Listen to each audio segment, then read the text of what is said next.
May nakakalungkot po akong ise-share sa inyo ngayon dahil merong isang tao sa ating pag-comment sa isang kapatid rin natin na Catholic Faith Defender. May nag-react doon sa aking comment na sabi daw na ang Catholic daw ay hindi iglesia ng Diyos o yung simbahang tinatag ng ating Panginoong Jesucristo. Siguro hindi niya nalalaman ng history ng simbahan kung paano naging Catholic o universal ang simbahan na ngayon ay Catholic Church na. Yung ugnayan natin bilang Catholic sa Panginoong Jesucristo ay talagang napaka-intimate dahil tayo ay ang simbahang pinasimulan ng ating Panginoong Jesucristo.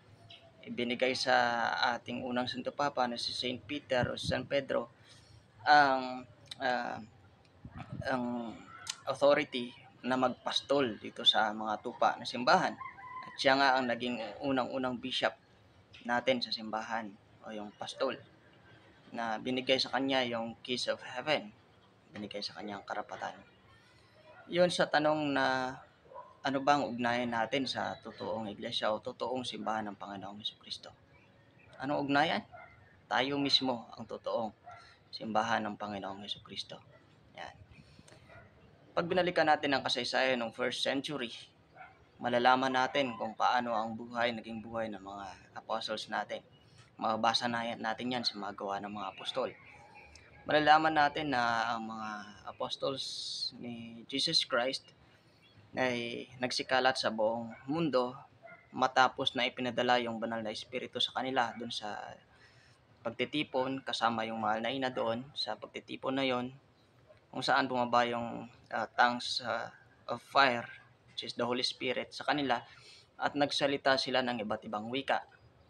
Doon sa tagpong yun ay namangha yung mga tao sa paligid nila dahil sila ay nagsalita ng mga wika nila na sila naman ay hindi naman taga-Asia, hindi naman taga kung anong lugar dyan, pero nakapagsalita sila dahil yon sa power of the Holy Spirit, di ba? Yung nagskalat sila sa buong mundo.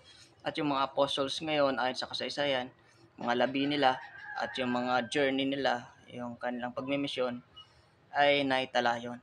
Mga bangkay nila ay nasa katedral ng ating simbahang Katolika. Yon.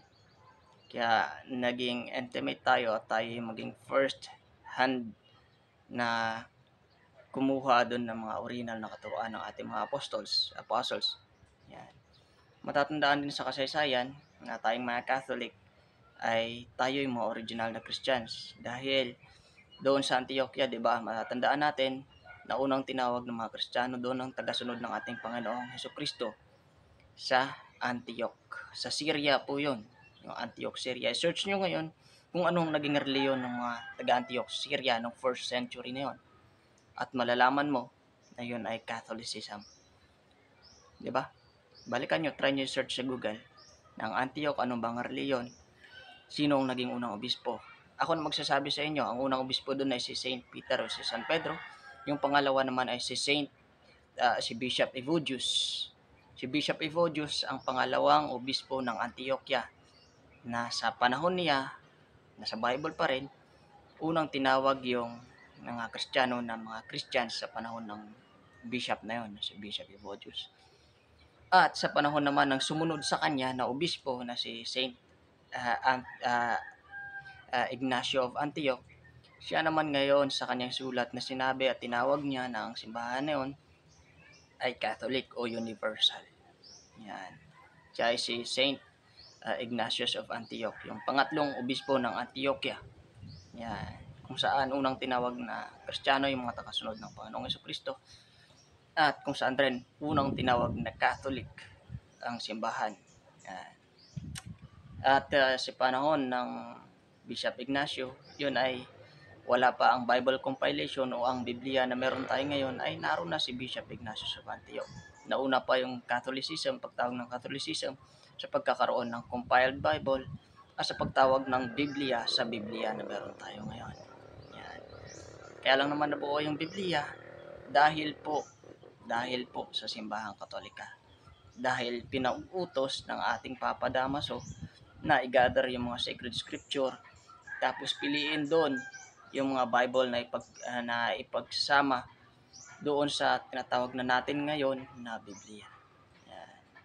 Kaya kung tinatanong natin kung ano bang ugnayan natin doon sa totoong iglesia, tayong totoong iglesia ng Diyos, tayong totoong simbahan, nasa atin lahat. Yan. Yung meron lang ngayon, yung mga Protestant churches ngayon, meron silang Biblia na minana sa atin at doon na sila nagsimula.